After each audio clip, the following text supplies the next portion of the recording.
میرے محترم دوستوں، بزرگوں، عزیزوں، سب سے اہم مسئلہ دین پر استقامت کا ہے، اس لیے کہ جب مسلمان کے دین میں حالات رکاوٹ بنتے ہیں تو بجائے دین کے ذریعے حالات کو بدلنے کے، حالات کے لیے دین کو بدل دیتا ہے، حالات کے لیے دین کو بدل دیتا ہے، حالات کے لیے دین کو بدل دیتا ہے، بجائے دین کے ذریعے حالات کو بدلنے کے، حالات کی وجہ سے دین کو بدل دیتا ہے، اور یہ سمجھتا ہے کہ میں نے اگر دین کا ایک حکم چھوڑ دیا تو دوسرے پر عمل کر لوں گا، حالانکہ دین کے سارے احکام اس طرح ایک دوسرے کے ساتھ جڑے ہوئے ہیں جیسا کسی زنجیر یا چین کے حلقے ہوتے ہیں۔ جب ایک حلقہ کھل جائے گا اور زنجیر کا ایک کڑا ٹوٹ جائے گا تو فرمایا کہ یہ چین اور یہ زنجیر ٹوٹ جائے گی، اس لیے کہ دین کا کوئی حکم ایسا نہیں ہے کہ جس کو ہلکا سمجھ کر چھوڑ دیا جائے۔ اللہ رب العزت نے کامیابی کا وعدہ پورے دین پر کیا ہے، اللہ نے کامیابی کا وعدہ پورے دین پر کیا ہے، اللہ نے کامیابی کا وعدہ پورے دین پر کیا ہے۔ ایسا نہیں ہے کہ آدمی 10% دین اختیار کر لے تو اس کو 10% کامیابی حاصل ہو جائے، ایسا نہیں ہے، بلکہ اللہ رب العزت نے کامیابی کا وعدہ پورے دین پر کیا ہے۔ مسلمان اپنے دین کے اعتبار سے خود مختار ہو کر چلے اور ساری کائنات کو اللہ رب العزت اس کے لیے مسخر کریں۔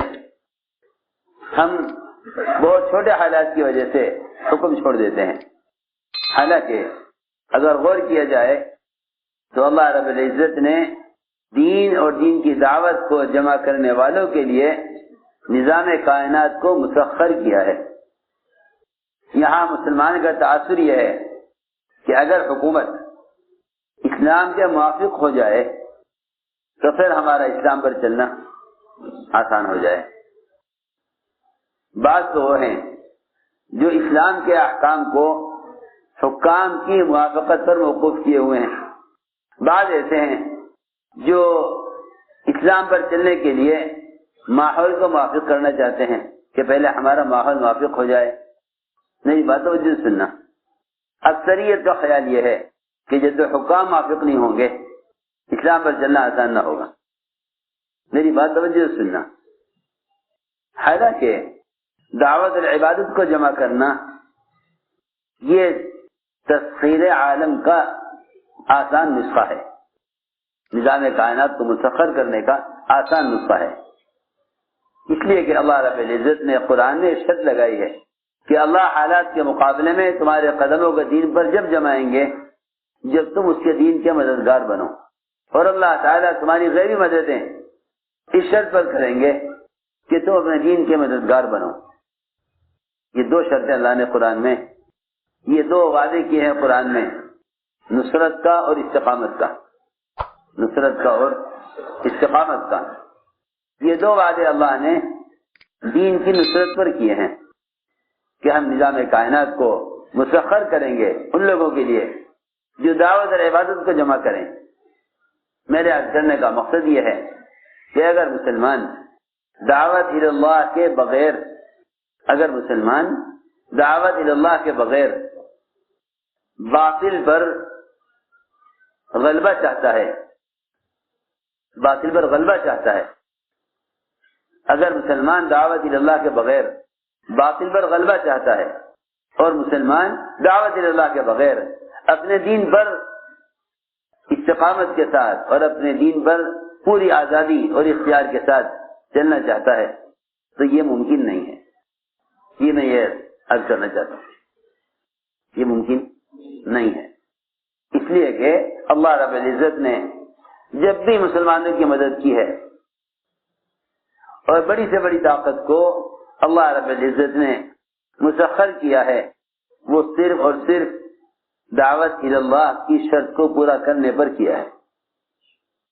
ہم اصل میں ہر زمانے میں اس زمانے کو دیکھ کر چلتے ہیں، جو آدمی زمانے کو دیکھ کر چلے گا وہ صحابہ کے دور سے اتنا دور ہو جائے گا،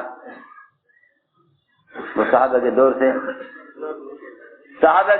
سے اتنا دور ہو جائے گا کہ وہ یہاں تک پہنچ جائے گا کہ وہ کہے گا کہ ہاں اس زمانے میں وہ نہیں ہو سکتا جو دور صحابہ میں ہو چکا ہے۔ یہ صحابہ کے دور سے دوری کی علامت ہے کہ ان مدد کے ضابطوں سے مسلمان کا یقین ہٹ جائے۔ میں کرنا ہے کہ دعوت عبادت ان دونوں کو جمع کرنے پر اللہ رب العزت نے کس طرح نظام کائنات کو مسلمان کے لیے مسخر کیا تھا،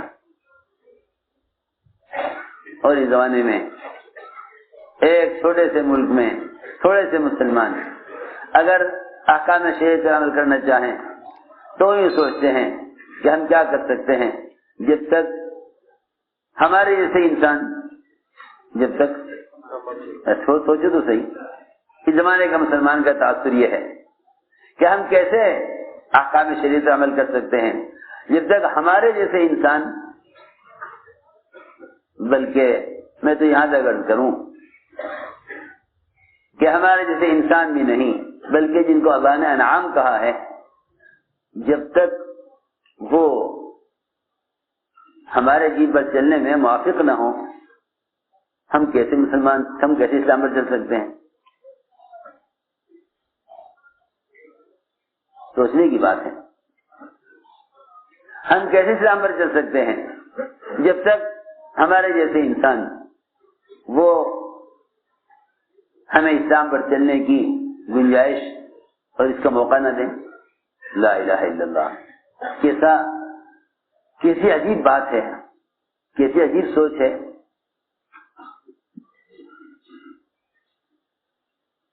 اللہ رب العزت نے قرآن میں اغیار کو انعام فرمایا ہے، انہم اللہ کالانعام۔ یہ ایسا ہی ہے جیسے کوئی آدمی یہ کہنے لگے، یہ کہنے لگے کہ اگر میں بھینس بدل دوں تو میرا کارخانہ چل جائے گا، اور اگر میں بکری کو بدل دوں تو میری دکان چل جائے گی۔ ارے بھائی، اس بے زبان جانور، اس بے زبان بے عقل جانور، اس سے تیری دکان کے چلنے کا یا اس بھینس کی وجہ سے تیرے کارخانے کے چلنے کا کیا تعلق ہے؟ میری بات بہت توجہ چاہتی ہے۔ اس بھینس کے بدل جانے سے تیرے کارخانے کے چلنے کا کیا تعلق، اور اس بکری کے بدل جانے سے تیری دکان کے چلنے کا کیا تعلق؟ یہ اس زمانے میں مسلمان کا تاثر ہے کہ اگر حکام بدل جائیں گے تو مسلمان کا حالات بدل جائیں گے۔ حالانکہ اصل کائنات مسلمان ہے، ساری کائنات کا نظام مسلمان کے اعتبار سے چلے گا، کائنات کا نظام مسلمان کے اعتبار سے چلے گا، اور مسلمان سمجھتا ہے کہ دین کے احکام کا نظام حکام کے اعتبار سے چلے گا۔ سوچو تو صحیح میں کیا کہہ رہا ہوں، تو میری بات کو سمجھنا پڑے گا، توجہ دینی پڑے گی۔ کہاں یہ تاثر مسلمان کا کہ اسلام کا نظام حکام کے اعتبار سے چلے؟ کیسی عجیب بات ہے۔ اور کہاں بات یہ اللہ کا دستور یہ ہے کہ کائنات کا نظام مسلمان کے اعتبار سے چلے گا۔ موافق مدد ہے، اصل کائنات خود مسلمان ہے،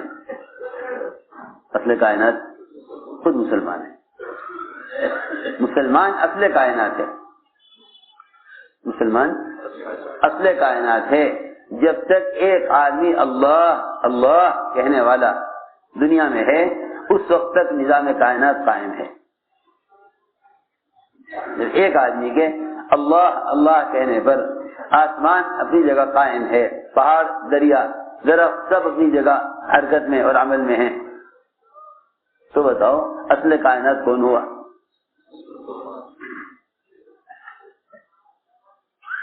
اور مسلمان یہ کہے کہ حکام بدلیں گے تو حالات بدلیں گے. یہ ایسا ہی ہے جیسے میں نے عرض کیا کہ کوئی شخص یہ کہے کہ اگر میں بھیڑ بدل دوں تو میرا کارخانہ چل جاوے, کاروبار چل جاوے. اس بھیڑ کی وجہ سے کارخانہ نہیں چل رہا اور اس بکری کی وجہ سے دکان نہیں چل رہی. ارے یہ بیچارہ قابل رحم بے زبان جانور بے عقل, اس سے تیرے کاروبار کے چلنے کا کیا تعلق؟ میں یاد کرنا چاہتا ہوں کا ملفوظ ہے کہ دعوت تسخیر عالم کا نسخہ ہے. سارے نظام کائنات کو مسلمان اپنی چاہت کے مطابق چلاوے.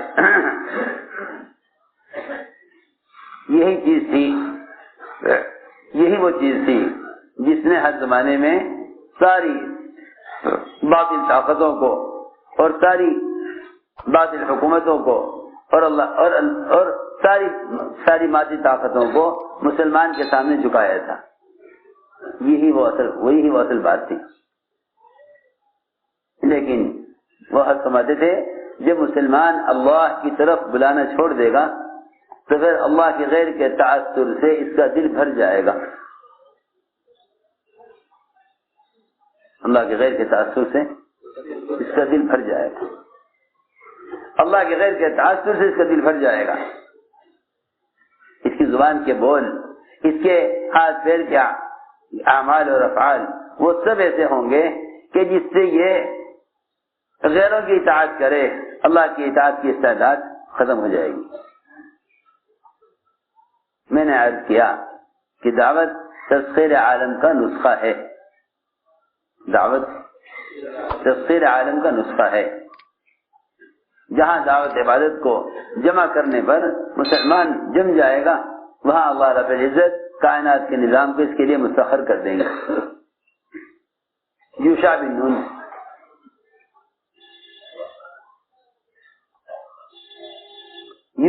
نون دشمن کے مقابلے پر دعوت دی, قبول نہ کی, مقابلے پر آ گئے. کیونکہ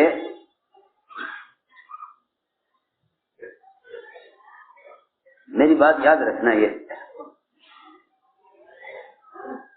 دعوت کے علاوہ اگر کسی اور وجہ سے مسلمان کا مقابلہ باطل سے یا باطل مسلمان کے مقابل آ جائے تو باطل مغلوب نہیں ہوگا. ہاں, باطل جب مغلوب ہوگا جب باطل دعوت کے بعد مقابلے پر آئے. ہماری بات بہت توجہ چاہتی ہے. باطل جب مغلوب ہوگا جب مسلمان دعوت پر آ جاوے, کیونکہ جب مسلمان دعوت پر آ جاتا ہے نا اور پھر باطل اس کے مقابلے پر آتا ہے تو پھر اللہ تعالیٰ بہت جلدی باطل کے مقابلے پر آ جاتے ہیں. اللہ تعالیٰ بہت جلدی باطل کے مقابلے پر آ جاتے ہیں.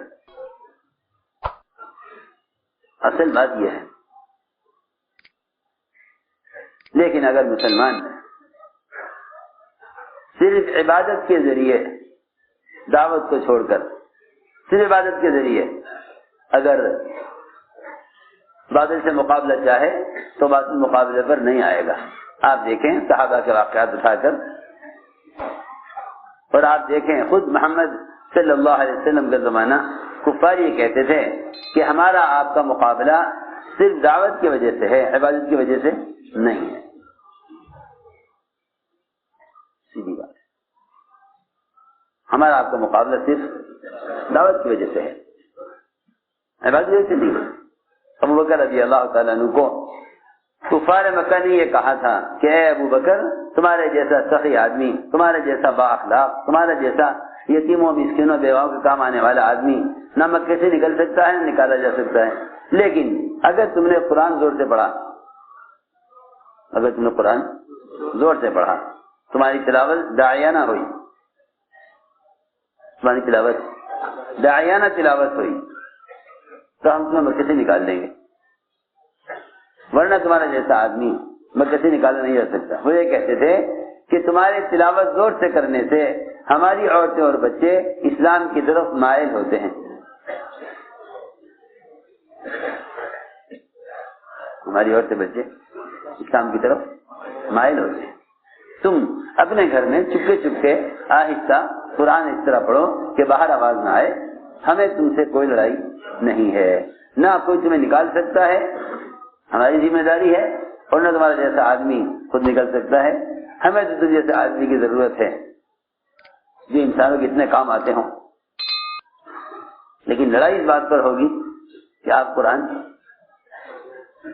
قرآن زور سے پڑھیں، لڑائی اس پر ہوگی کہ آپ قرآن زور سے پڑھیں، ہم آپ کو، اگر آپ نے تلاوت زور سے کی ہم آپ کو نکال دیں گے۔ میں نے عرض کیا کہ سارا باطل کا مقابلہ دعوت کی وجہ سے تھا۔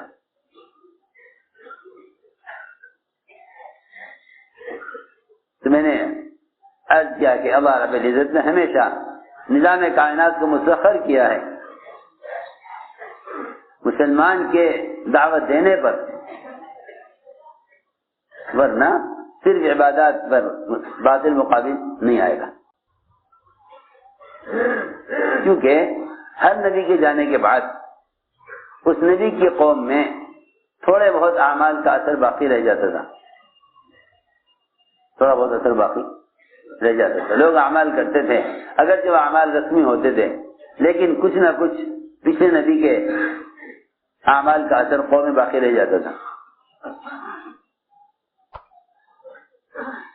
ہم نے عرض کیا کہ دعوت دی یوشع بن نون نے، انہوں نے دعوت کو قبول نہ کیا، مقابلے پر آ گئے، تو ادھر عصر کی نماز، ادھر عصر کی نماز اور ادھر دشمن مقابلے پر۔ اے اللہ، عصر کی نماز پڑھتے ہیں تو دشمن کا خطرہ، عصر کی نماز پڑھیں تو دشمن کا خطرہ، اور اگر دشمن سے مقابلہ کریں تو عصر کی نماز کے قضا ہونے کا خطرہ۔ بہت اہم بات ہے، مسلمان ابھی اس پریشانی میں آیا نہیں، وہاں تو سارا باطل مقابلے پر ہے، جان کا خطرہ ہے، وہاں سوچ رہے ہیں عصر کی نماز سے کیا ہوگا۔ یہاں ایک چھوٹی سی دکان لے کے بیٹھا ہوا ہے اور سوچ رہا ہے کہ نماز پڑھوں یا دکان دیکھوں۔ عجیب بات ہے، یہ تو بیچارہ ابھی اسباب کے مقابلے نماز کو سوچ رہا ہے، اور وہاں مسلمانوں کی جماعت وہ تلواروں کے سائے میں عصر کی نماز سوچ رہے ہیں کہ عصر کا کیا ہوگا۔ سوچو وہ کیا سوچ رہے ہیں، عصر کا کیا ہوگا، عصر کی نماز کا کیا ہوگا۔ یہاں چھوٹی سا کھوکا لیے بیٹھا ہے دکان کا، اس میں بھی سوچے گا کہ نماز چھوڑ دوں، سبب اختیار کر لوں۔ وہاں نماز اور قتال دونوں جمع ہو گئے۔ اے اللہ، کیا کریں؟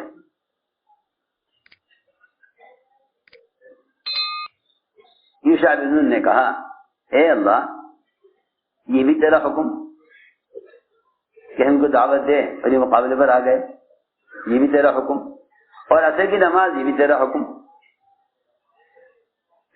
دونوں کو ہم کیسے جمع کریں؟ فرق ویسے کہ اتنا فرق ہے کہ ہم تیرے لیے ہیں، اس لیے کہ اللہ نے انسان کو بنایا ہے اپنے لیے، کائنات کو بنایا ہے انسان کے لیے۔ یہ اتنا بڑا فرق ہے کہ اگر یہ فرق سمجھ میں آ جائے تو پھر ساری کائنات پر مسلمان بادشاہ ہوگا، ساری کائنات کے نظام پر مسلمان بادشاہ ہوگا۔ جیسے پورے ملک کی رعایا بادشاہ کے حکم پر چلتی ہے، اس طرح ساری کائنات کا نظام مسلمان کی چاہت پر چلے۔ اگر یہ بات سمجھ میں آ جائے، یہ کہا یوشع بن نون نے، اے اللہ ہم تیرے لیے اور سورج ہمارے لیے، فرق اتنا بڑا ہے، ہم تیرے لیے ہیں، سورج ہمارے لیے ہے۔ جب یہ ہمارے لیے کام کر رہا ہے، ہم تیرے لیے کام کر رہے ہیں، تو سورج کی کیا حیثیت ہے؟ تو سورج کی کیا حیثیت ہے؟ اللہم احبسھا، اے اللہ سورج کو یہاں روک دے، سورج کو یہاں روک دے۔ اللہم احبسھا، اے اللہ سورج کو یہاں روک دے، جب تک ہم دشمن سے فارغ ہو کر، فتح ہو کر اثر نہ پڑ لیں، سورج حرکت نہ کرے، سورج حرکت نہ کرے۔ روایت میں ہے سورج ٹھہر گیا، منتظر ہے سورج، چھوٹی سی جماعت کا سورج انتظار کر رہا ہے کہ جب تک یہ دشمن پر فتح حاصل نہ کر لیں، پھر اس کے بعد اثر نہ پڑ لیں، اس وقت تک سورج چلے گا نہیں۔ سورج ٹھہرا رہا اپنی جگہ، یہاں تک کہ انہوں نے عصر کی نماز پڑھی، اس کے بعد سورج حرکت میں آیا۔ ایک صحابی مشرکین کی قید میں، کیوں قید کیوں ہوئی؟ دعوت کی وجہ سے قید کیوں ہوئی؟ دعوت کی وجہ سے قید کیوں ہوئی؟ دعوت کی وجہ سے۔ لڑائی ساری اسی پر تھی کہ تم ایک اللہ کی طرف دعوت نہ دو، کرو عبادت کسی کونے میں بیٹھ کر، دعوت نہ دو۔ مشرکین کی قید میں چلے گئے، مشرکین کی قید میں چلے گئے، وہاں جیل میں ان کو قید کے اندر صرف پینے کے لیے پانی دیا جاتا تھا، صرف پینے کے لیے پانی دیا جاتا تھا، تھوڑا پانی پینے کے لیے۔ انہیں جیل کے اندر غسل کی حاجت پیش آ گئی، اے اللہ مجھے تو نماز پڑھنی ہے، مجھے تو نماز پڑھنی ہے اور غسل کرنا ہے اس کے لیے، اور پانی چاہیے۔ پانی دیا جیلر نے، تو پینے کے لیے تھوڑا سا پانی ملا۔ انہوں نے کہا کہ مجھے پانی چاہیے غسل کے لیے، اس نے کہا نہیں، غسل کے لیے پانی نہیں ملے گا، غسل کے لیے پانی نہیں ملے گا، غسل کے لیے پانی نہیں ملے گا۔ صحابی نے کہا کہ اگر تم پانی غسل کے لیے نہیں دیتے ہو تو مجھے پینے کا پانی 2 دن کا پانی ایک ساتھ دے دو، 2 دن کا پانی اکٹھا دے دو، 2 دن کا پانی ایک دن میں دے دو، میں 2 دن تک پیاس کو صبر کر لوں گا، لیکن نماز کو نہیں چھوڑ سکتا۔ 2 دن 48 گھنٹے آدمی پیاسا رہ لے، یہ تو آسان ہے، لیکن ایک نماز قضا ہو یہ نہیں۔ جیلر نے کہا نہیں، آج کا پانی آج ملے گا، کل کا پانی کل ملے گا، ہم 2 دن کا پانی ایک ساتھ نہیں دیں گے۔ کوشش کر لی اور یہ عزم کر لیا کہ ٹھیک ہے، آج کا پانی آج ملے اسے ہم رکھ لیں گے، کل کا پانی کل ملے گا اسے جمع کر لیں گے، لیکن پیاس کو صبر کر لیں گے۔ ابھی اسی فکر میں تھے، اللہ نے بادل کو حکم دیا کہ جائے بادل اور جیل میں داخل ہو اور تاج پر جا کر برسے۔ تو یہ واقعات آج بھی مسلمان کو یہ سمجھانے کے لیے ہیں کہ نظام کائنات کا مسخر ہونا دعوت عبادت کو جمع کرنے پر ہے، نظام کائنات کا مسخر ہونا دعوت عبادت کو جمع کرنے پر ہے، کہ اگر چاہو کہ نظام کائنات پوری دنیا کا نظام، وہ نظام جو انسان کے بس سے باہر ہے، وہ نظام جو انسان کے بس سے باہر ہے، اس کی تسخیر کا ایک ہی نسخہ ہے، اور اس کو مستقر کرنے کا ایک ہی راستہ ہے کہ دعوت اور عبادت ان دونوں کو ایسے جمع کر لو جیسے ان کا حق ہے، جیسے ان کا حق ہے۔ اللہ رب العزت تمہارے لیے نظام کائنات کو مسخر کر دیں گے۔ میں نے یہ ساری بات یہ سمجھانے کے لیے عرض کی ہے کہ زمانے کا مسلمان بیچارہ اس مایوسی میں پڑا ہوا ہے، تو یہ احساس کمتری کا شکار ہے کہ ہم کیا کر سکتے ہیں، جب تک حکام موافق نہ ہوں اسلام کیسے چل سکتا ہے؟ اللہ اکبر۔ وہاں ایک صرف سارے فرائض میں سے اور سارے احکام میں سے صرف نماز کا مسئلہ پیش آ گیا۔ ادھر سورج مسخر ہے، ادھر بادل مسخر ہے، ادھر سورج مسخر، ادھر بادل مسخر، ایک نماز کے لیے، ایک صرف نماز کے لیے یہ جیل میں نماز کی فکر میں، اور یہ دشمن کے مقابلے پر اصل کی نماز کی فکر میں کہ اچھا میرا بندہ میری عبادت کے لیے بے چین ہے، میں اس کے لیے کیوں نظام کائنات کو مسخر کروں؟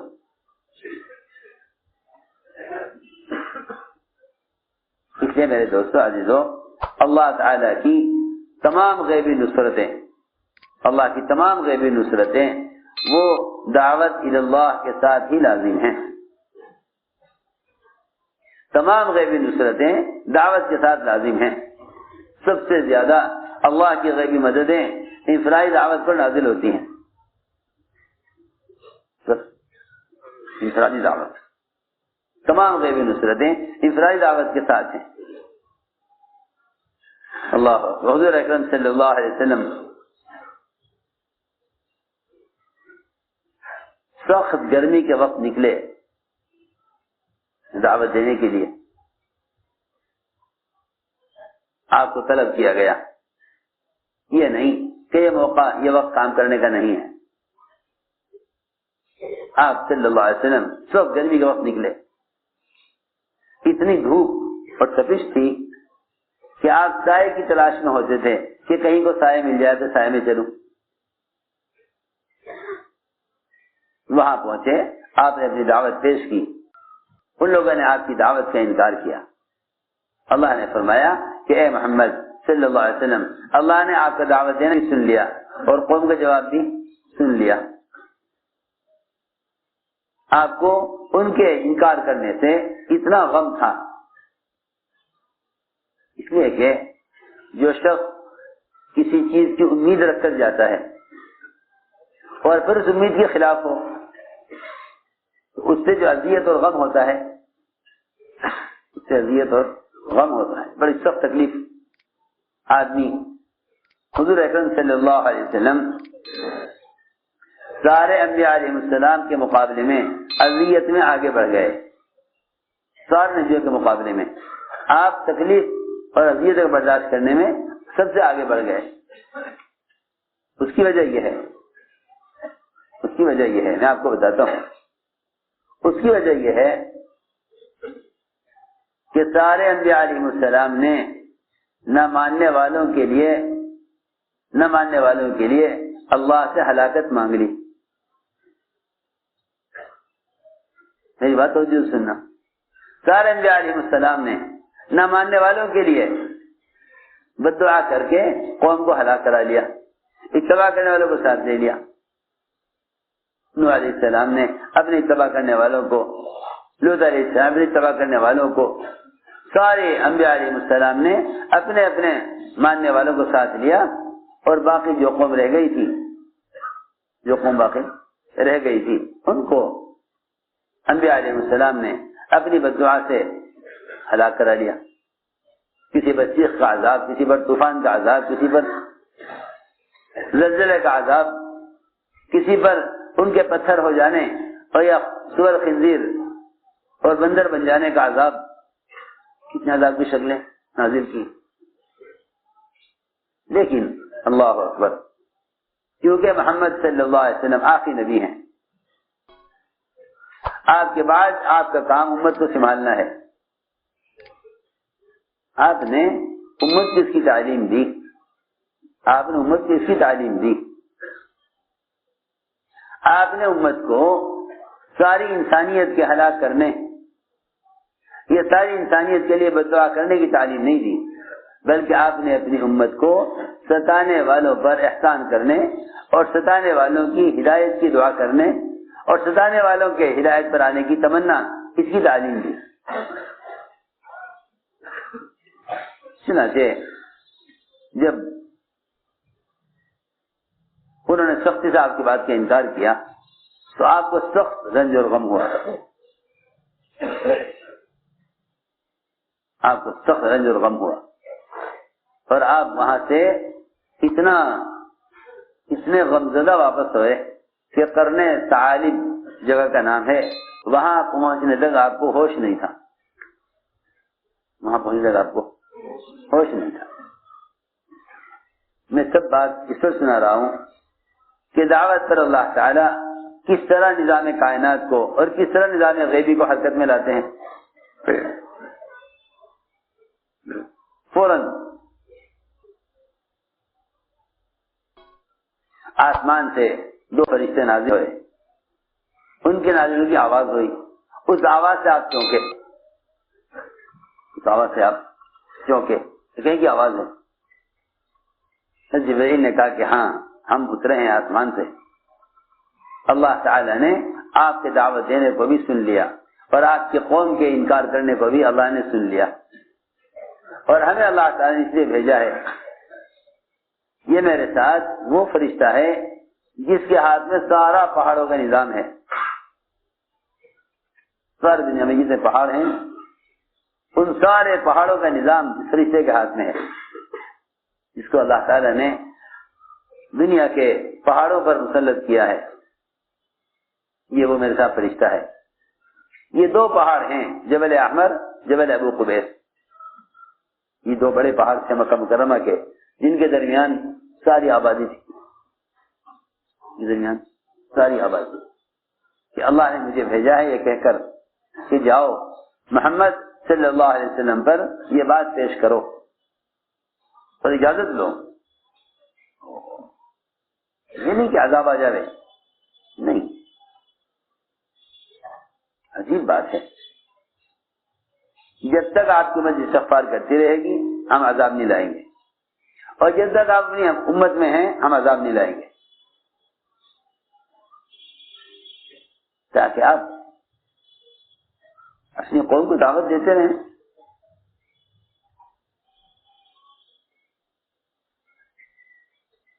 اللہ کی شان، فرشتے نے یہ پیشکش کی کہ دو پہاڑ جبل احمر، جبل ابو قبیس، ہم ان دونوں کو آپس میں ان پہاڑوں کو ایسا ملا کے ایک کر دیں کہ ان کے درمیان، دونوں کے درمیان کوئی ریخ باقی نہ رہے، دونوں پہاڑوں کو ایسا ملا دیں، اور جتنی آبادی ہے ان کفار کی ان دو پہاڑوں کے درمیان، یہ سب کے سب کچھ چل کر ختم ہو جائیں۔ بس میں کیا بتاؤں، اس زمانے کے مسلمانوں کا جذبہ محمد صلی اللہ علیہ وسلم کے جذبے کے غیروں کے بارے میں بالکل خلاف ہے۔ اس زمانے کے مسلمانوں کا جذبہ غیروں کے بارے میں محمد صلی اللہ علیہ وسلم کے جذبے کے بالکل خلاف ہے۔ کیوں؟ آپ صلی اللہ علیہ وسلم کے دعوت کے نظام میں خلل پیدا کرنے والے اغیار، ان کی تو آپ ہدایت کے متمنی، اس زمانے کے مسلمان جن کو اللہ نے خواہشات سے اور اسراف سے اور غیروں کے طریقوں سے روکا تھا، ان مسلمانوں کے اگر خواہشات کے نقشے غیر توڑ دیں تو پھر یہ غیروں کی ہلاکت کی تمنا کرنے لگتے ہیں۔ سوچے میں کیا کہہ رہا، دوبارہ عرض کرتا ہوں، محمد صلی اللہ علیہ وسلم کے دعوت کے نظام میں رکاوٹ بننے والے کفار، صاف بات ہے، محمد صلی اللہ علیہ وسلم کے نظام دعوت میں رکاوٹ بننے والے کفار، جن کی اللہ تعالی عذاب اور ہلاکت کی آپ سے اجازت لیں، اس کے لیے تو آپ تیار نہیں کہ نہیں میں یہ نہیں چاہتا۔ اور اس زمانے کا مسلمان یہ اپنے خواہش کے نقشوں کے ڈوب جانے کی وجہ سے غیروں کی ہلاکت کی تمنا کرتا ہے۔ غور کرو، میں تمہیں صاف کہہ دیتا ہوں سب سے کہ مسلمان مغلوب ہی اس لیے ہے اور اس کے گلے میں غلامی کا طوق پڑا ہی اس لیے ہے کہ اس کے دل و دماغ پر غیروں کی چیزوں سے فائدہ اٹھانے کا تو جذبہ ہے مگر ان کی ہدایت کا جذبہ نہیں ہے۔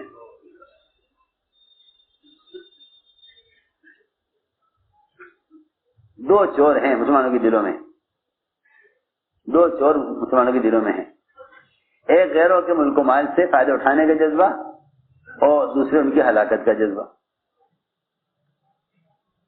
دوسرے ان کی ہلاکت کا جذبہ۔ اور انبیاء علیہ السلام اور صحابہ کرام ان دو چیزوں سے بالکل ان کے دل پاک تھے، ایک تو وہ غیروں کے ملک و مال سے فائدہ اٹھانا نہیں چاہتے تھے، اور دوسری بات یہ ہے کہ ان کے دل میں ان کی ہلاکت کا جذبہ نہیں تھا۔ یہ تھی اصل بات، اندر کی اور راز کی بات یہ ہے اصل کہ اگر مسلمان ان دو گندے جذبوں کے ساتھ دنیا میں رہ رہا ہے تو پھر یہ مسلمان مغلوب ہو کر رہے گا، جو مسلمان مغلوب ہو کر رہے گا۔ کیوں؟ اس لیے کہ اللہ تعالیٰ کی رحمت کے جوش میں آنے اور انبیاء علیہ السلام اور صحابہ کرام کی جو غیبی مددیں ہوئی ہیں، اس مسلمان نے اس مدد کی شرط کو چھوڑ دیا، اس مدد کی شرط کو تو مسلمان مغلوب ہو کر رہے گا۔ رہا یہ کہ بھائی چلو ایک سال انتظار کر لو، 2 سال انتظار کر لو، نہیں، جو لوگ دین اور دین کی دعوت سے ہٹ کر فتح کا منتظر ہوتے ہیں نا اور صبر کرتے ہیں، قرآن نے کہا کہ یہ صبر قبر تک کریں گے، یہ صبر قبر تک کریں گے، ان کو ان کا صبر کوئی کام نہ آئے گا، سچی بات ہے، ان کو ان کا صبر کوئی کام نہ آئے گا، یہ صبر قبر تک کریں گے۔ اللہ اکبر۔ محمد صلی اللہ علیہ وسلم آپ پر پیش کیا گیا کہ ہم دونوں پہاڑوں کو ملا کر انہیں سب کو کچل کر ختم کر دیں، میں کہ نہیں، میں یہ نہیں چاہتا، میں یہ نہیں چاہتا۔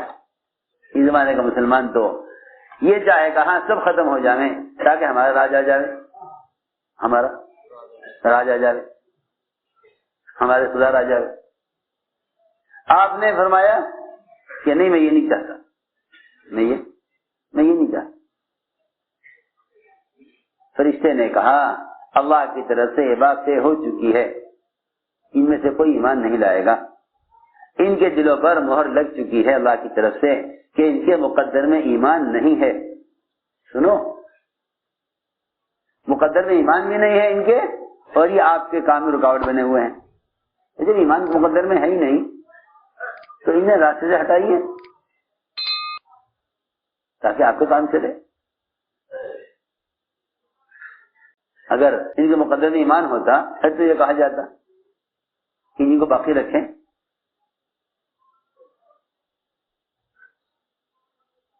ان کے مقدر میں ایمان ہے ہی نہیں اور آپ کے کام میں رکاوٹ بنے ہوئے ہیں۔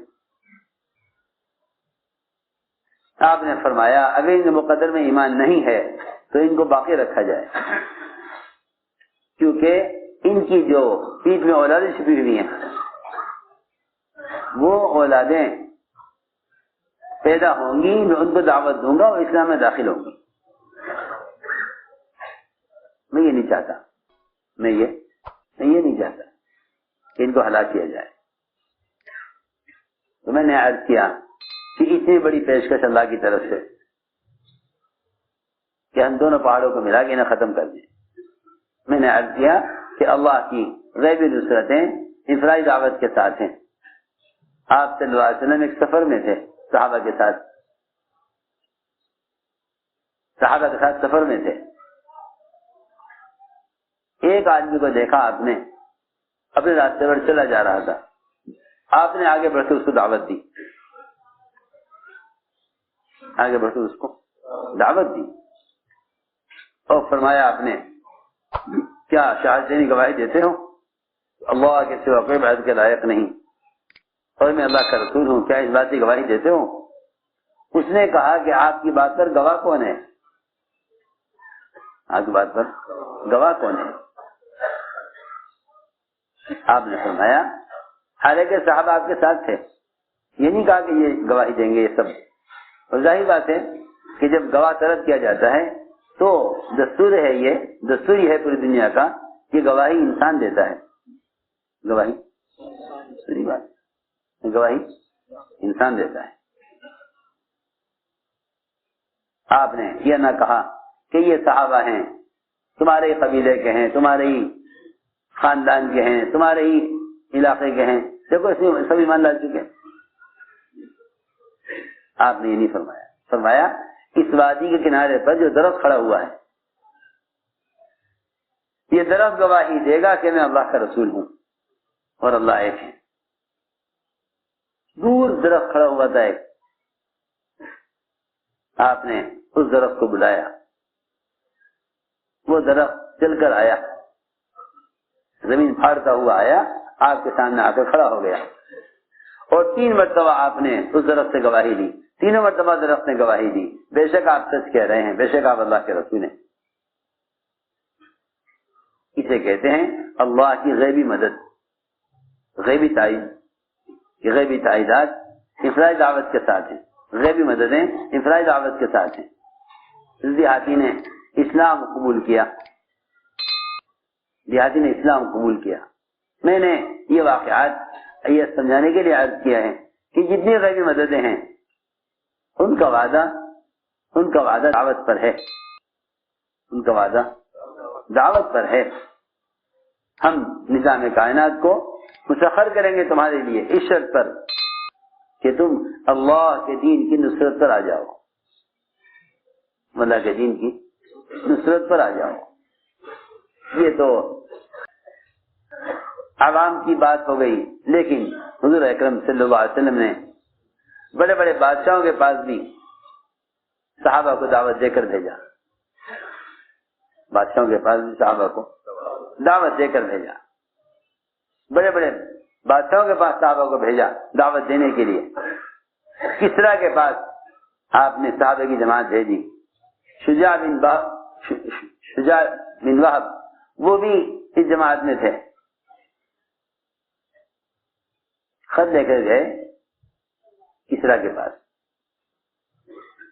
خط لے کر گئے کسریٰ کے پاس، سب سے بڑی بادشاہت اس زمانے کی، سب سے بڑی بادشاہت اس زمانے کی۔ میں یہ باتیں اس لیے کہہ رہا ہوں کہ آج کل اچھے پڑھے لکھے لوگوں کے ذہنوں میں یہ باطل خیال بیٹھ گیا ہے کہ ساری دنیا کے چینلوں کے ذریعے اسلام کی دعوت پھیل رہی ہے، لہذا پھرنے کی ضرورت نہیں ہے۔ یہ اتنا غلط خیال ہے کہ اس خیال نے انبیاء کی سنت کو ختم کر دیا۔ نقل و حرکت انبیاء علیہ السلام کی اجتماعی سنت ہے،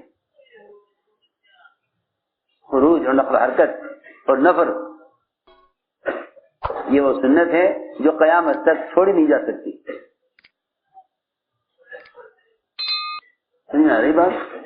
کیونکہ اللہ کے راستے میں پھرنا اللہ کے امر کی وجہ سے ہے۔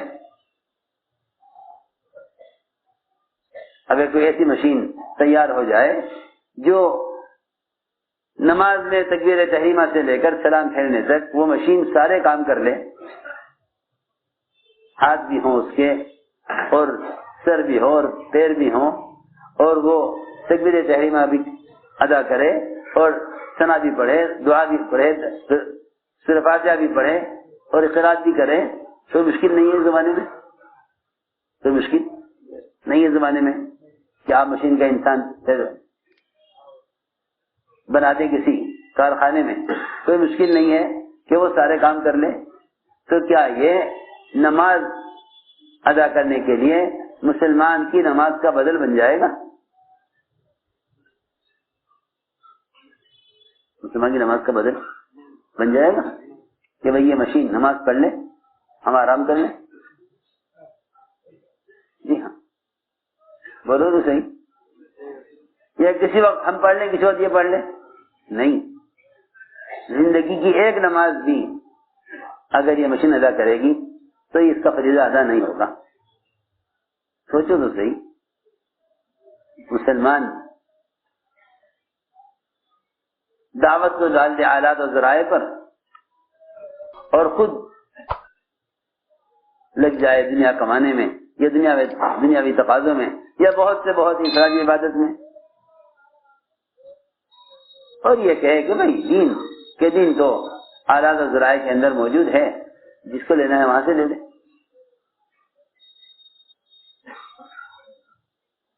میرے دوستوں عزیزوں، اس بات کو اچھی طرح سمجھنا چاہیے.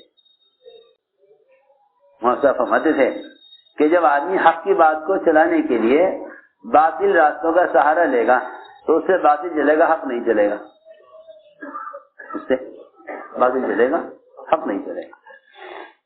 اس سے میں نے بات کی کہ زمانے کے لوگوں کا باطل خیال یہ ہے، غلط خیال یہ ہے کہ ساری دنیا میں اسلام پھیل چکا ہے، اب نقل و حرکت کی ضرورت نہیں ہے. وہ تو اس زمانے میں جماعتیں بھیجی جاتی تھی جس زمانے میں بات کے پہنچانے کے ذرائع نہیں تھے. حالانکہ یہ ایسا غلط خیال ہے کیونکہ اس زمانے میں بھی ڈاک کا نظام تھا.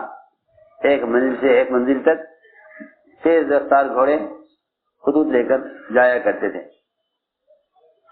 مراسلت بات کے پہنچانے کے ذرائع اس زمانے کے اعتبار سے تھے.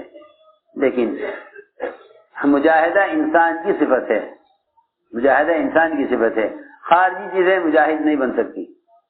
میں نے عرض کیا کہ جب نماز عبادت کا ایک امر ہے، عبادت کی لائن کا ایک حکم ہے، اگر اس کی ادائیگی کے لیے مسلمان کے بدن کا کوئی متبادل نہیں تو دعوت جمعہ کی بحث کا اصل مقصد ہے. اس میں امت تک دین کی دعوت پہنچانے کے لیے مسلمان کا متبادل کیسے ہو سکتا ہے؟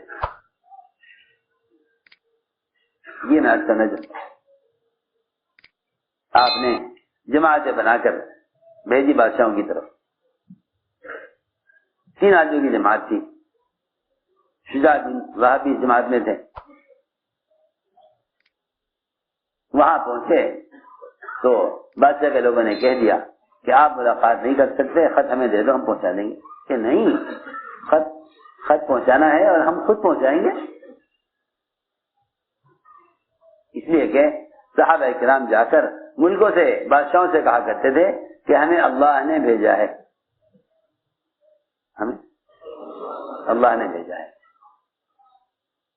اور آپ جانتے ہیں کہ کوئی کسی کو بھیجتا ہے تو بھیجنے والے کی قوت، تائید اس کے ساتھ ہوتی ہے. ہمیں بھیجا ہے. پولیس اسٹیشن پر 1000 پولیس والے، وہاں سے ایک پولیس والا آ جائے تو سارے محلے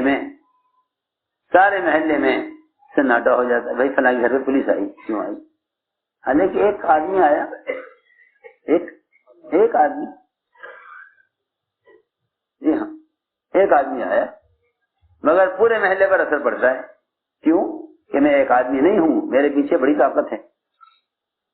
اسے اندازہ کرنا چاہیے کہ جب ایک علاقے کے ایک پولیس چوکی سے ایک پولیس والا آ جاوے تو سارے محلے میں سناٹا ہو جاوے. صحابہ کی بات میں کتنی قوت ہوگی کہ ہمیں اللہ نے بھیجا ہے. بادشاہ سے بات کرنے لگے. اللہ اکبر.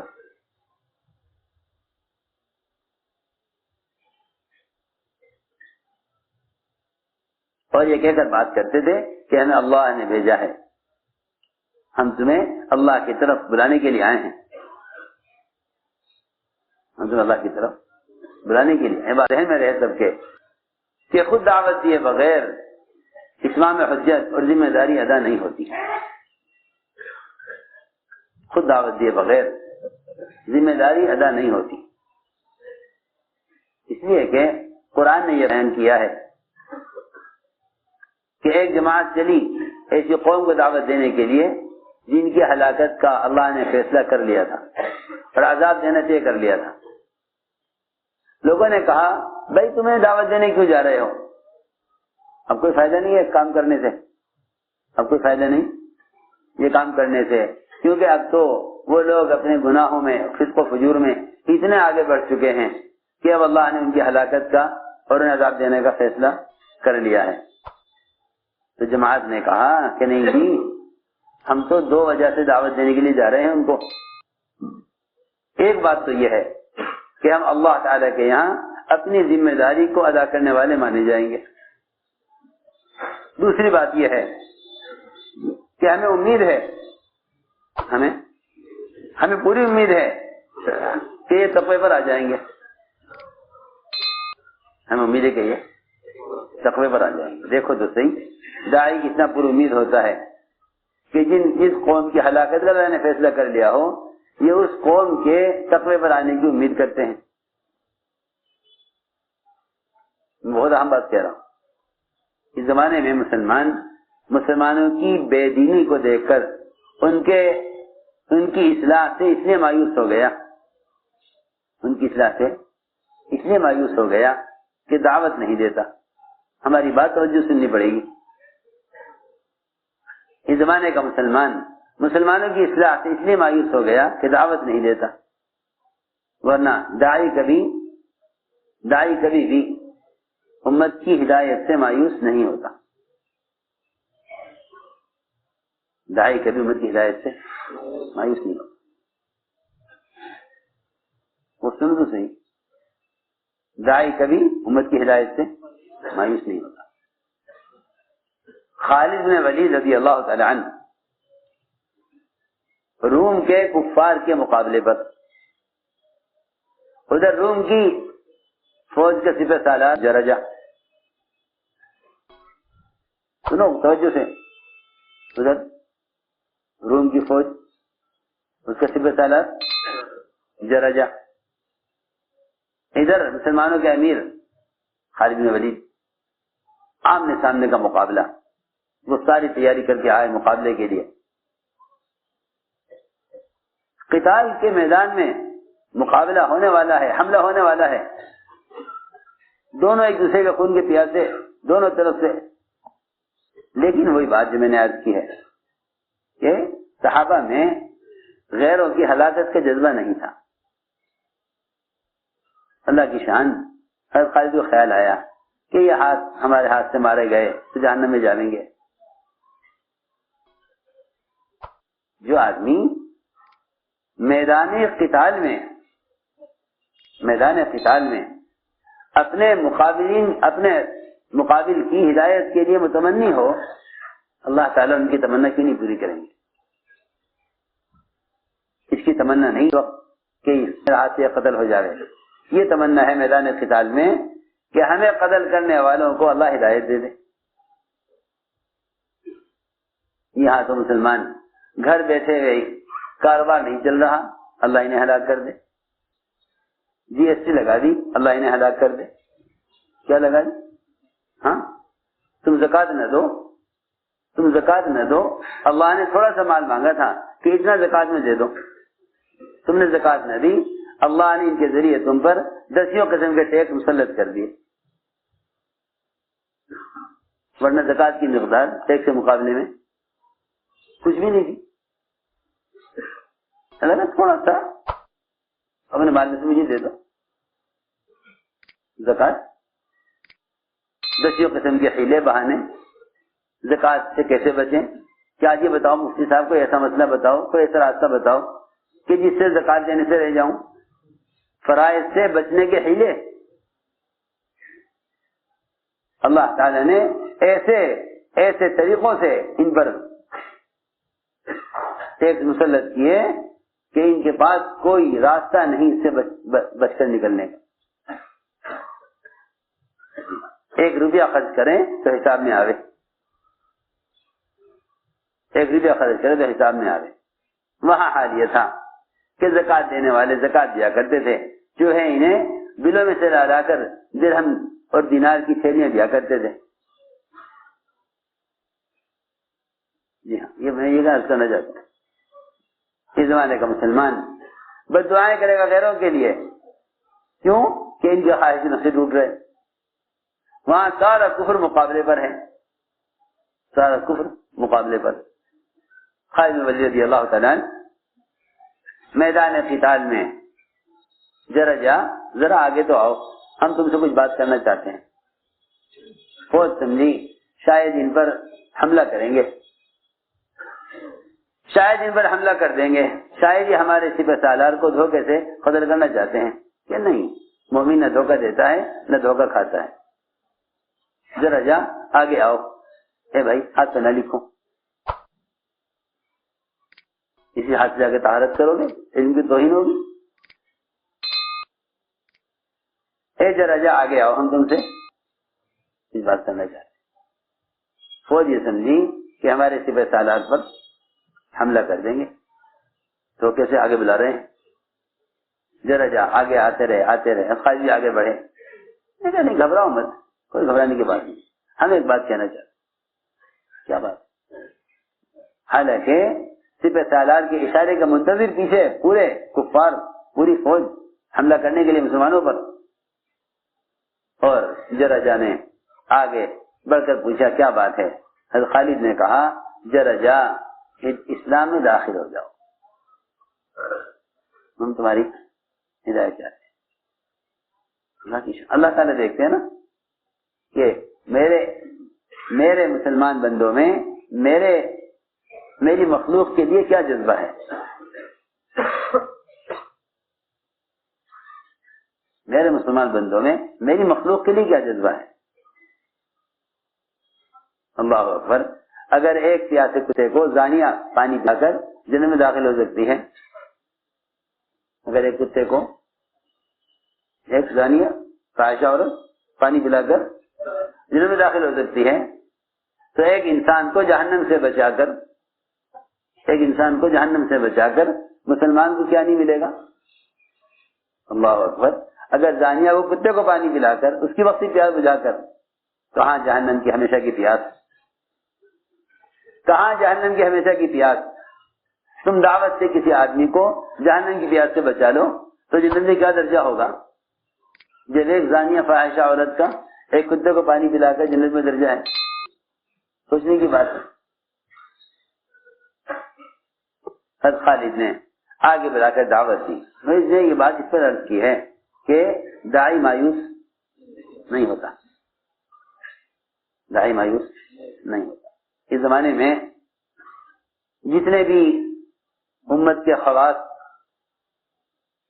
اس زمانے میں جتنے امت کے خواص عام انسانوں کی تربیت اور ہدایت سے مایوس ہو گئے ہیں، اس کی اصل وجہ یہ ہے کہ وہ عوام کے ساتھ اختلاط اور عوام کے درمیان اور اصلاحی دعوت میں نہیں لگتے۔ میں بہت ضروری عبادت کر رہا ہوں۔ میں مثال کے طور پہ آپ کو سمجھاتا ہوں، مثال کے طور پر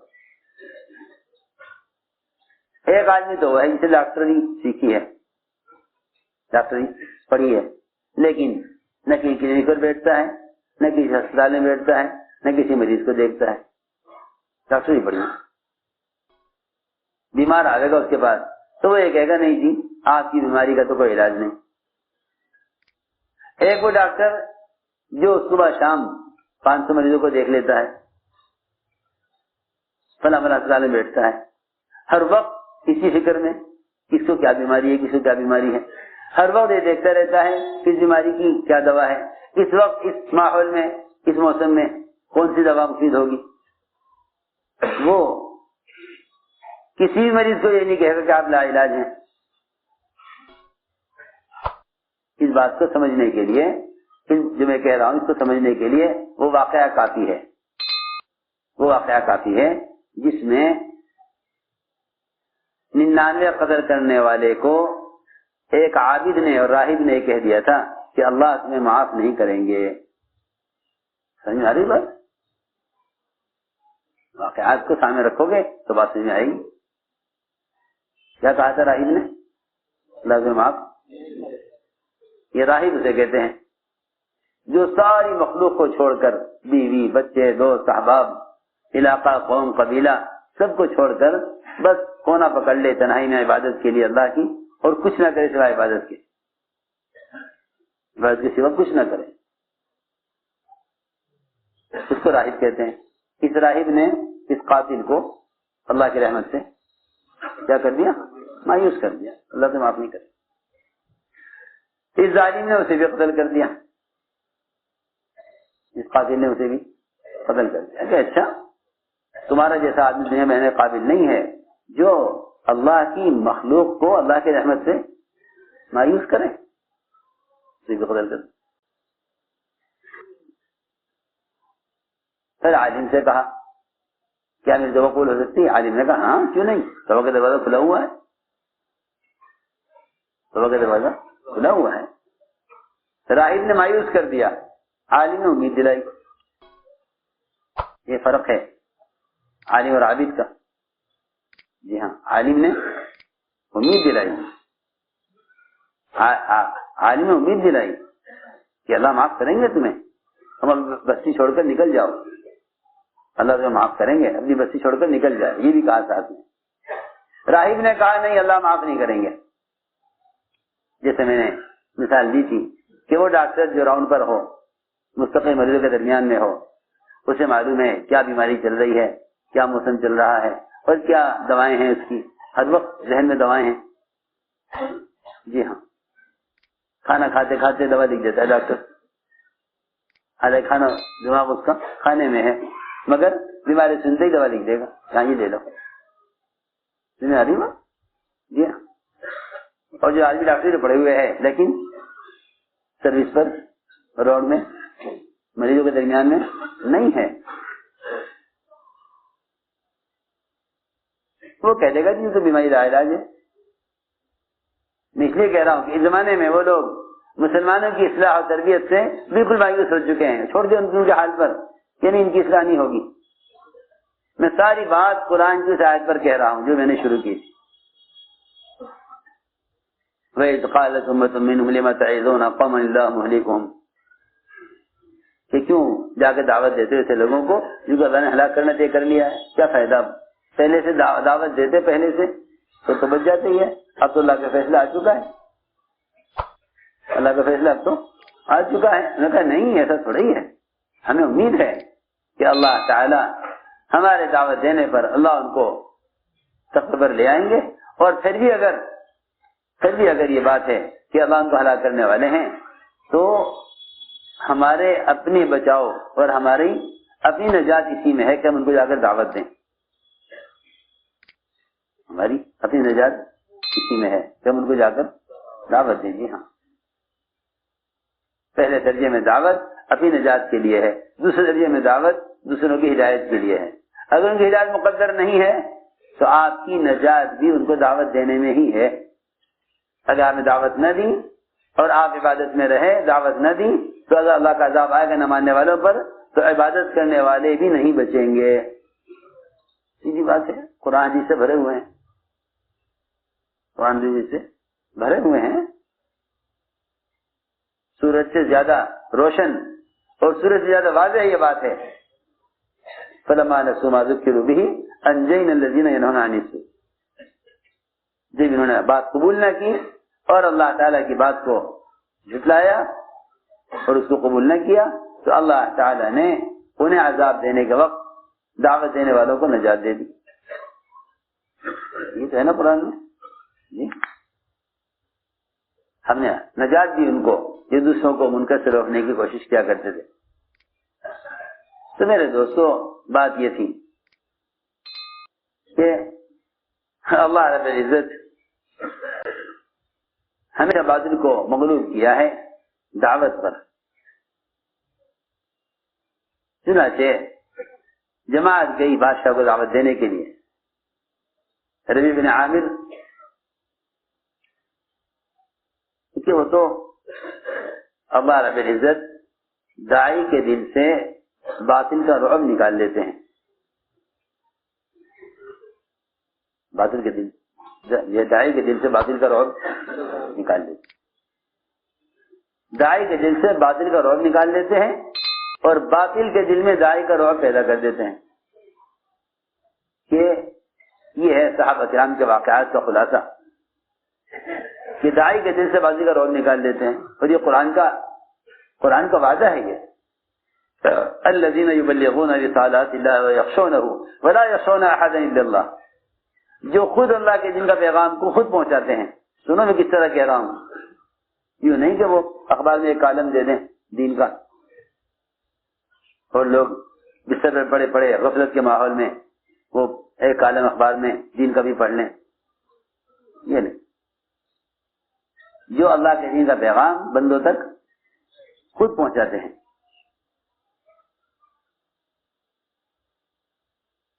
جو اللہ کے دین کا پیغام اللہ کے بندوں تک خود پہنچاتے ہیں. یہ میں جس طرح سے کہہ رہا ہوں اسی طرح سمجھنا پڑے گا. یہ نہیں کہا کہ کسی چینل کے ذریعے دین کا پیغام پہنچا دیتے ہیں, نہیں, جو اللہ کے بندوں کو اللہ کے دین کا پیغام خود پہنچاتے ہیں. الذین یبلغون رسالات اللہ ویخشونہ ولا یخشون احدا الا اللہ, کہ جو اللہ کے دین کا پیغام بندوں تک پہنچاتے ہیں اللہ تعالیٰ ان کے دلوں سے اپنے غیر کا خوف نکال دیتے ہیں. ان کے دلوں سے غیر کا خوف نکال دیتے ہیں. چنانچہ روایت میں ہے ربیع بن عامر گئے دعوت دینے کے لیے. بادشاہ نے آدمیوں نے کہا آپ بادشاہ تک نہیں پہنچ سکتے, خط ہم پہنچا دیں گے. کہا نہیں, ہم خود جا کر خط دیں گے. بادشاہ کے لوگوں نے کہا ٹھیک ہے. بادشاہ سے میں کہا تھا, بادشاہ کہہ رہے آنے دو ان کو, مگر آپ اپنی سواری بدلیں, اپنی سواری بدلیں. اس شہر میں یہ آپ کا ٹٹو شہر میں داخل نہیں ہو سکتا. یہاں بادشاہ کے قیمتی گھوڑے چلتے ہیں, اس سے آپ کو بیٹھنا پڑے گا, اپنی سواری چھوڑیے. میں کہ نہیں, میں سواری نہیں چھوڑوں گا, میں سواری اپنی نہیں چھوڑوں گا, اسی پر جاؤں گا. حضرت عمر فرمایا کرتے تھے رضی اللہ تعالیٰ عنہ, حضرت عمر فرمایا کرتے تھے اپنے ساتھیوں سے کہ جب تم کسی بھی اجنبی ملک میں جاؤ, کسی بھی علاقے میں جاؤ, تو اپنی سواری پر جانا, اپنی سواری پر جانا. ہاں حضرت عمر کا قول ہے, ان کے اقوال میں ملتا ہے, اپنی سواری پر جانا,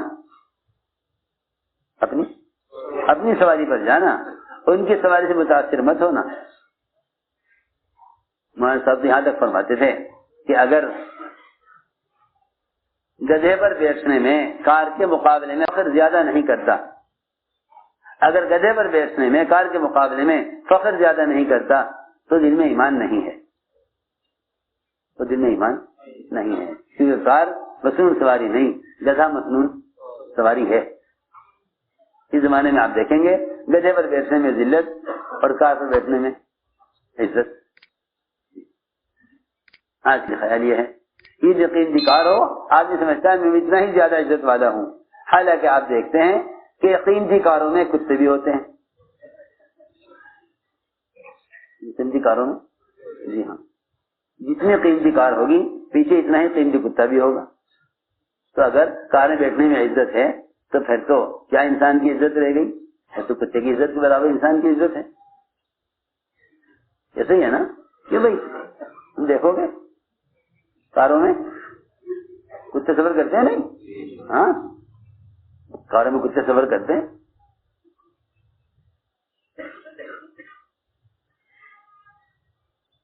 تو میں نے عرض کیا کہ ربیع بن عامر سے کہا کہ سواری بدلو, میں نہیں, میں اپنی سواری پر جاؤں گا. وہاں پہنچے بادشاہ کے قلعے پر, میں کہا سواری باہر باندھ دو, کہ نہیں میں سواری سے اتروں گا, نہیں میں تو اسی پر بیٹھے بیٹھے بادشاہ کے تخت تک جاؤں گا.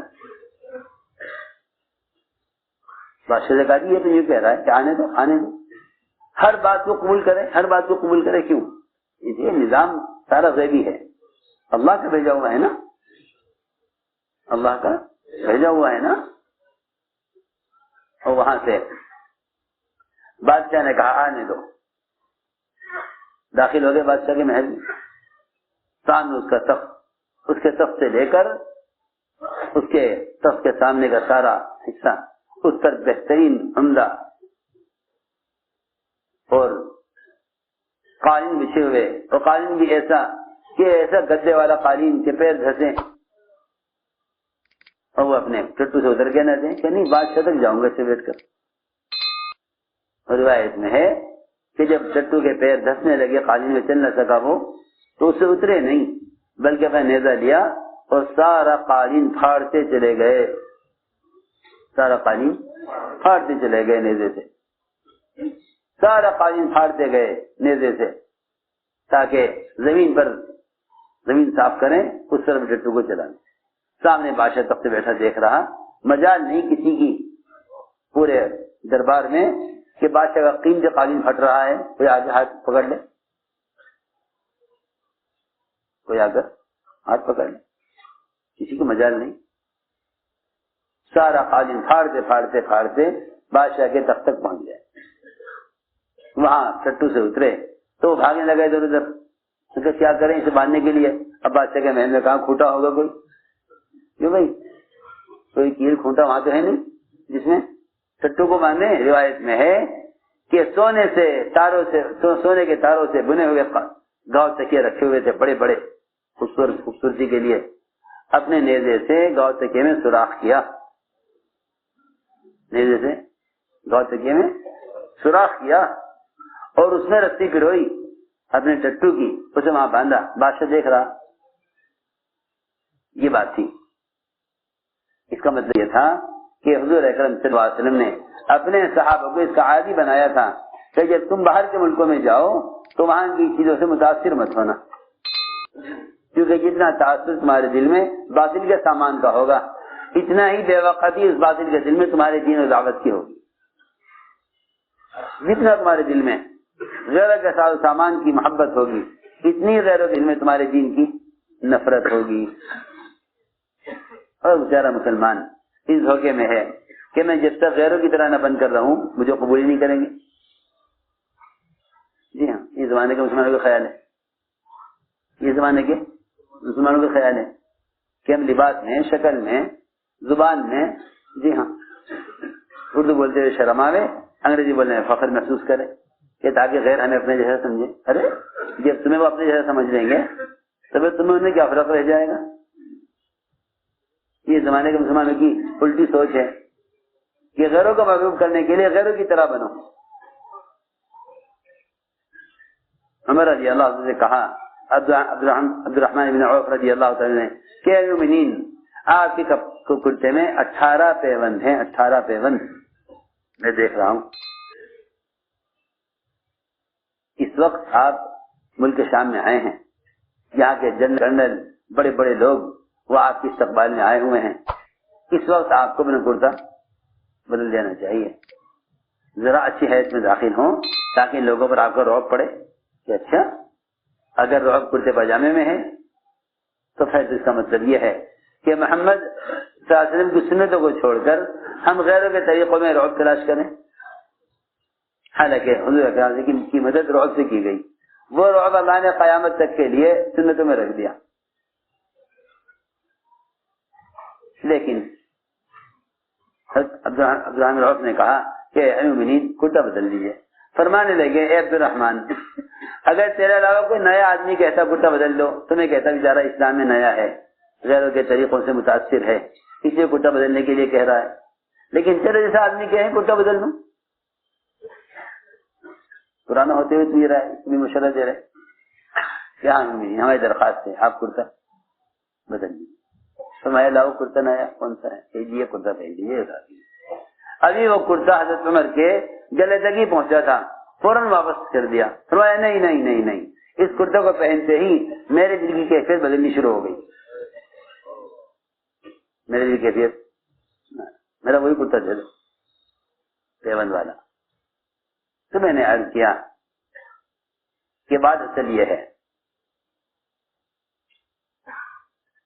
کہ بھائی لوگ یہ سمجھتے ہیں کہ ایسے مسلمان ہوں کہ جو اتباع سنت پر نہ ہو تاکہ غیر ان سے مرعوب ہوں کہ اچھا بھائی یہ پڑھے لکھے ہیں۔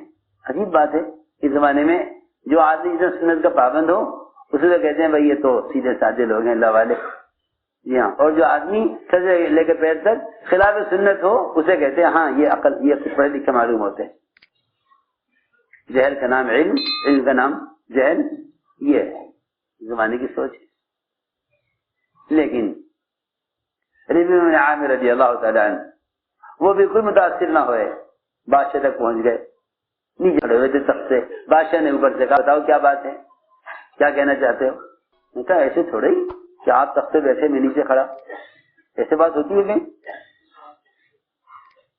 اور اگر میں تخت سے بیٹھ جاؤں گا آپ کے تو میں بھی آپ جیسا انسان ہوں، اس میں مجھے کوئی عزت نہیں مل جانی اور آپ کی کوئی ذلت نہیں ہو جانی. حالانکہ بادشاہ کے دفتر کون بیٹھ سکتا ہوگا؟ سارے وزراء نیچے بیٹھتے تھے. تو کہتے نہیں میں ایسے کھڑے کے بات نہیں کروں گا، میں تو آپ کے تخت پر بیٹھ کر آپ سے بات کروں گا. بادشاہ نے کہا لاؤ بھائی سے اوپر لاؤ تخت ہے میرے پاس. سوچو ذرا، ہائے ہائے میں کیا عرض کروں. اب یہ سارے قصے ختم ہو گئے. اب مسلمان بعض طاقتوں سے متاثر ہو کر یوں سوچتا ہے کہ بھائی اس زمانے میں تو جتنا اسلام ہے کافی ہے، بس جتنا پہ یہ کہیں اتنا کر لو، اور جتنے پہ رکاوٹ آئے چھوڑ دو اس کو. ہم کیا کر سکتے ہیں، حالات ہی ایسے ہیں. اس احساس کمتری کا مسلمان اس لیے شکار ہوا کہ اللہ تعالی نے جن طریقوں پر اور جس محنت پر اللہ تعالی نے رعب سے مدد کرنے کا وعدہ کیا تھا، مسلمان نے وہ طریقے چھوڑ دیے. وہ طریقے چھوڑ دیے. ربیع بن عامر بیٹھ گئے بادشاہ کے تخت پر، آمنے سامنے بات کی اور یہ کہہ دیا کہ یا تو آپ اس دین کو قبول کر لیں ورنہ یہ آپ کا تخت اور تخت کے نیچے کی جو زمین ہے اور پورے ملک کی زمین اس پر ہم قبضہ کر چکے ہیں. اگر آپ دین قبول کر لیں پھر تو یہ سارا مال اور ملک اور تخت اور تاج سب آپ کے پاس رہے گا، ہمیں کچھ نہیں چاہیے.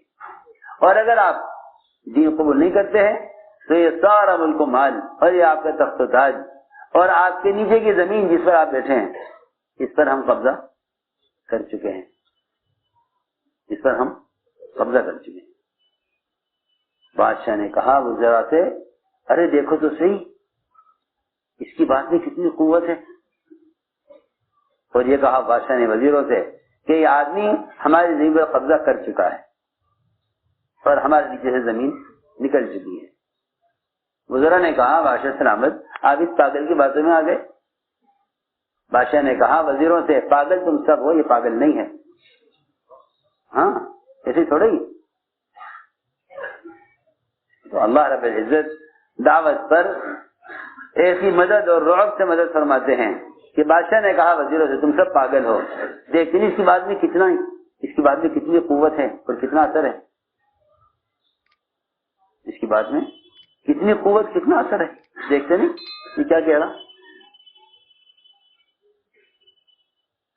میں سارے واقعات اس لیے آپ کو یاد دلا رہا ہوں کہ یہ زمانے مسلمان اس احساس سے کمتری کا شکار ہو گیا. تم کچھ نہیں کر سکتے کیونکہ اللہ رب العزت اپنے غیر کا خوف نکال دیتے ہیں جب اللہ کے بندوں کو اللہ کا پیغام پہنچایا جاتا ہے، اور ہدایت اور تربیت کی امید بڑھ جاتی ہے جب آدمی خود اپنی ذات سے جا کر دعوت دیتا ہے. چنانچہ یہ سارے واقعات یہ جانے کے لیے عرض کر رہا. شجاع بن وہب گئے بادشاہ کے پاس، اس کو کسریٰ کو خط دیا، اس نے خط پھاڑ دیا. انہوں نے اس نے خط پھاڑا. شجاع بن وہب نے کہا ہمارا کام ہو گیا، ہمارا کام ہو گیا. وہاں سے شجاع بن وہب نکلے، اپنی سواری کو دوڑایا مدینے کی طرف. بادشاہ نے پیچھے آدمی دوڑائے کہ جہاں سے بھی ہو ان کو لے کے آؤ، ان کو پکڑ کے لاؤ، انہیں لے کے آؤ. لیکن شجاع بن وہب وہاں سے نکل چکے. شجاع بن وہب وہاں سے نکل چکے. بہت پیچھا کیا، نہیں ملے. سیدھے پہنچے مدینہ میں، جا کے کہا کہ میں نے آپ کا خط بادشاہ کو پہنچا دیا تھا، بادشاہ نے آپ کا خط پھاڑ دیا.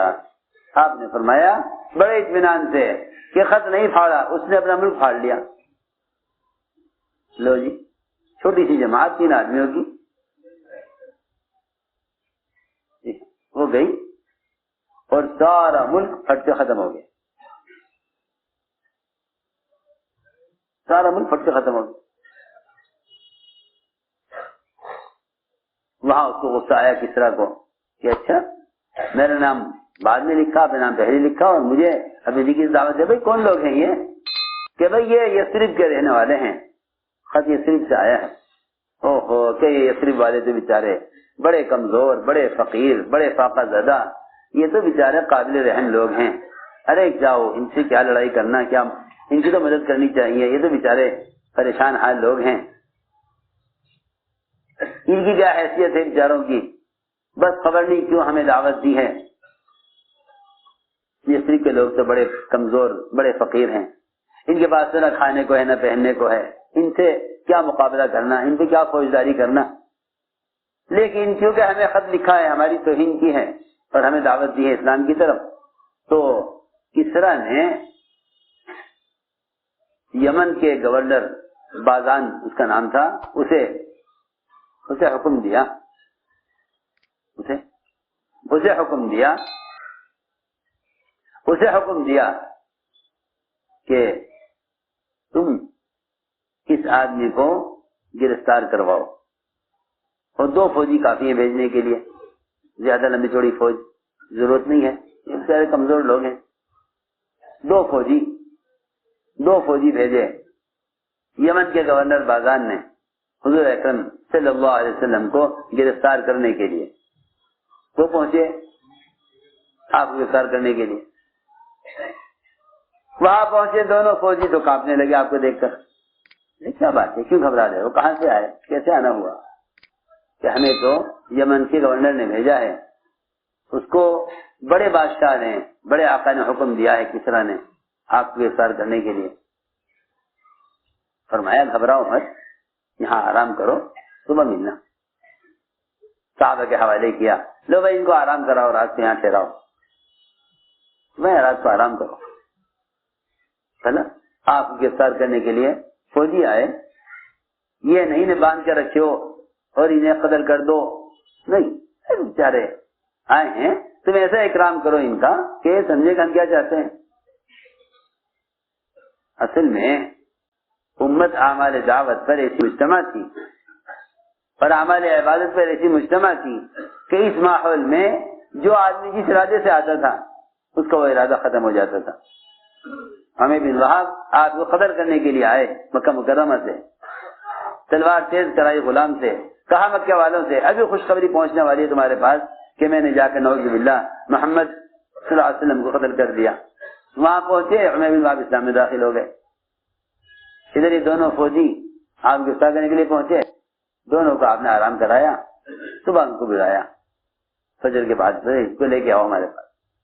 دونوں کو پیش کیا, ہاں بھائی کیا بات ہے, کہ آپ کو کسرا نے بلایا ہے. فرمایا کہ تم جس کے بلانے پر ہمیں لینے آئے ہو, رات تمہارے کسرا آقا کو ہمارے آقا اللہ نے قتل کر دیا. ریکنسٹرکشن آف امہ dailymarkers.com. تمہارے آقا کسرا کو ہمارے آقا اللہ نے رات قتل کر دیا. اب تم ہمیں لے جا کے کیا کرو گے, کس کے پاس لے جاؤ گے, کہاں لے جاؤ گے؟ وہ قتل ہی ہو گیا. وہ فوراً قلم کا آواز نکالا, فوراً وقت لکھا اور آدمی دوڑایا فوراً ان دونوں نے بازان کی طرف, یمن کی طرف, کہ جلدی جا کر خبر کرو کہ یہ تو یوں کہہ رہے ہیں. اس نے آگے خبر لی کسرا کی, پتہ چلا جس وقت اللہ کے نبی نے فرمایا اسی وقت اس کے بیٹے شیروے نے اپنے باپ کسرا کو قتل کر دیا.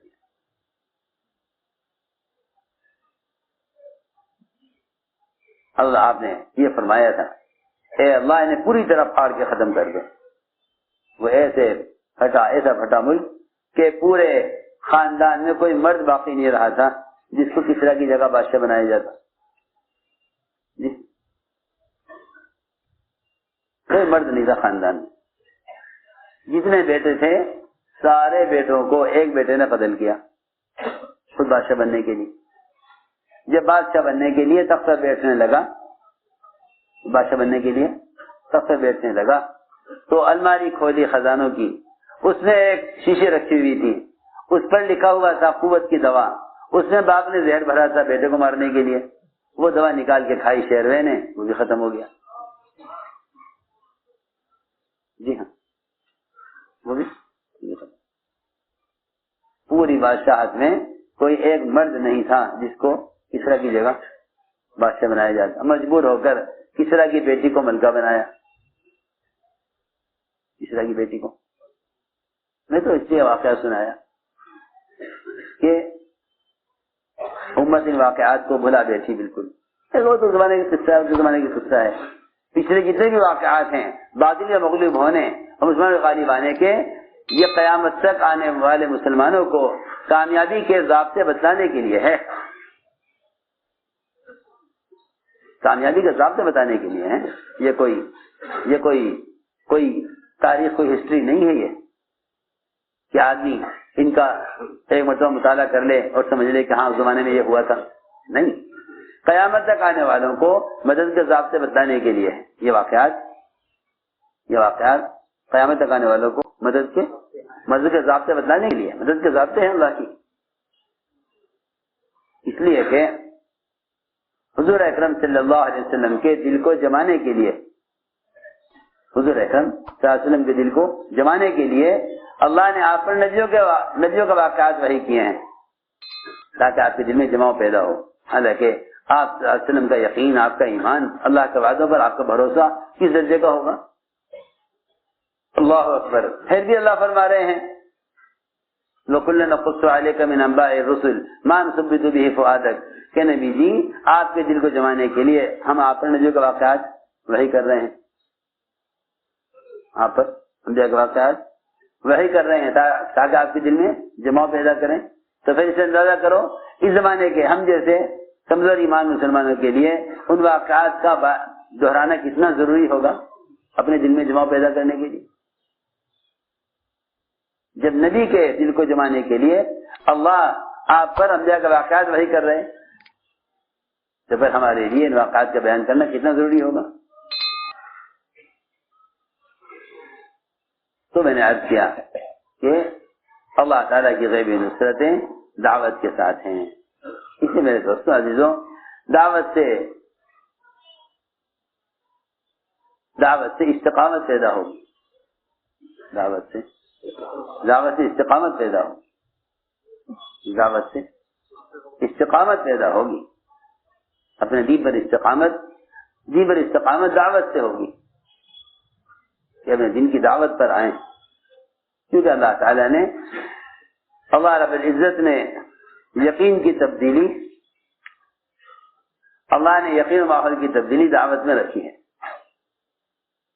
یقین و ماحول کی تبدیلی اللہ نے یقین اور ماحول کی تبدیلی دعوت میں رکھی ہے۔ ایسے واقعات صحابہ کے ہیں، صبح قوم کو دعوت دینے گئے، شام تک ساری قوم اسلام میں داخل ہو گئی۔ صبح قوم کو دعوت دینے گئے، شام تک ساری قوم اسلام میں داخل۔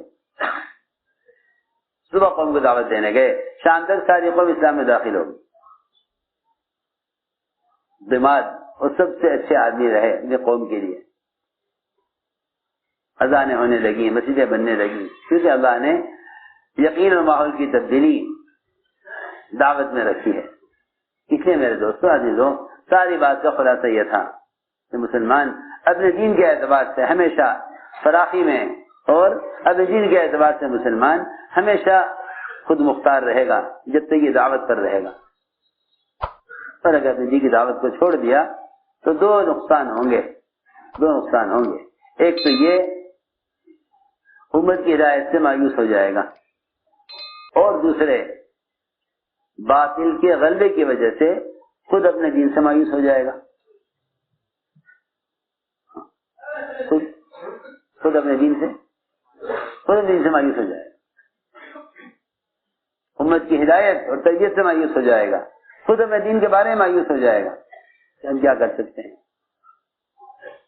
اس لیے اس بات کا عزم کرو کہ انشاءاللہ ہمیں دعوت عبادت کو جمع کرنا ہے، دعوت عبادت کو جمع کرنا ہے، کیونکہ کوئی بھی کام ہے چھوٹا یا بڑا، دین کا یا دنیا کا، وہ اللہ کی مدد کے بغیر نہیں، وہ اللہ کی مدد کے بغیر نہیں، اور اللہ تعالیٰ کی مدد دعوت کے بغیر نہیں، یہ تو پکی بات ہے۔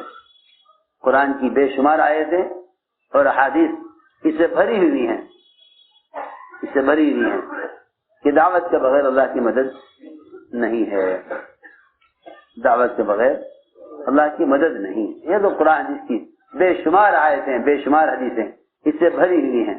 اللہ نے شرط لگا دی ہے، ان تنصروا اللہ ینصرکم، اگر تم اللہ کے دین کی مدد کرو گے، وہ کیا مدد ہے؟ یہ مدد یہ ہے کہ تم امت کو دعوت دے کر اللہ کے دین کی طرف لاؤ، کیونکہ قرآن نے نصرت اسے کہا ہے کہ اللہ تعالیٰ کی مخلوق فوج در فوج اسلام میں داخل ہو، اس کو کہا ہے نصرت، اس کو کہا ہے نصرت۔ تو دو وعدے کیے ہیں اس پر کہ تمہارے دشمن کے مقابلے میں مدد، اور تمہارے قدموں کے دی پر جما دیں گے ہم، ان تنصروا اللہ ینصرکم ویثبت اقدامکم۔ بس اب عزم کر لو کہ انشاءاللہ ہم خود اپنی ذات سے امت تک پیغام پہنچائیں۔ وہ تو ایک مسلسل کام ہے، مسلسل نقل و حرکت ہے، مسلسل محنت ہے، اس کے لیے عزم و ارادے کرو اور اپنے آپ کو اس کے لیے پیش کرو۔ جو علماء سال لگائے ہوئے ہیں وہ عرب کے سال کے لیے، جو علماء سال کے لیے آئے ہیں سال پیش کریں، جو 4 ماہ لگائے ہوئے ہیں وہ ملکوں میں کھلے خط کے ساتھ اللہ کے راستے کی نفع حضرت کے لیے اپنے آپ کو پیش کریں۔ مجھے کر کے فرماؤ۔ فرمائیں ماشاء اللہ۔ 5 ماہ پیروں لیے کہاں سے؟ ممبئی سے۔ کتنے خرچے سے؟ 5 لاکھ۔ ماشاء اللہ، اللہ قبول فرما۔ جی ایک جماعت ہمدرد نگر کی 5 مہینے کے لیے 1 لاکھ خرچے سے۔ ماشاء اللہ، اللہ قبول فرما۔ اور فرما بھائی۔ میرے محترم دوستوں بزرگوں عزیز، میرے محترم دوستوں بزرگوں عزیزوں، میرے محترم دوستوں، بیان آپ کو پسند آیا ہو تو بیان کو لائک، شیئر اور چینل کو سبسکرائب کرنا مت بھولیے۔ کمنٹس میں اپنی رائے کا اظہار ضرور کیجیے۔